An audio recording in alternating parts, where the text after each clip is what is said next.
السلام عليكم ورحمة الله وبركاته. طيبين يا رب وبالعافية وبأحسن حال. طبعا يا جماعة أنا عمرو وده صديقي نديم الهندي، وإحنا الاتنين متغربين في السعودية.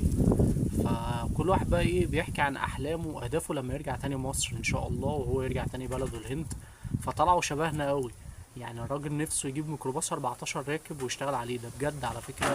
هم عندهم نفس الفكرة، يعني بيقول لي أنا مش عايز أشتغل عند حد، يطلع كده على الموقف ويجيب الميكروباص ال 14 راكب ويحمل ركابه ويركب اتنين ورا واربعة على الكنبة، والشغلانة اللي بالكوا فيها دي. اتفضل خش يا نديم. أنا في أول في موجود واحد ميني تراك in India. I work with them. انت كان في اول سيارة، يا يعني أول انت في اول موجود سيارة، أول موجود سيارة. بعدين ايش سوي؟ آه أنا بيو انت بيع، سيارة. أنا يجي هنا. يعني انت بعت العربية اللي عندك يا اساسا عشان تيجي هنا، يا وبعدين إن شاء الله أنا بشتري تاني. يعني انت بعت العربية اللي عندك. يعني هو دلوقتي كان عنده عربية اساسا وشغال بيها هناك ومع حاله، راح بيعها عشان يجي هنا. فبيقول لي بقى ايه دلوقتي عايز يبيعها، عايز يرجع ويشتري عربية تاني. طب انت عملت ايش فايدة كده يا نديم؟ عويل بلده عويل بلد الناس. عويل بلده عويل بلاد الناس، انت معترف يعني. الله ينور. أيوة. سوري عارف.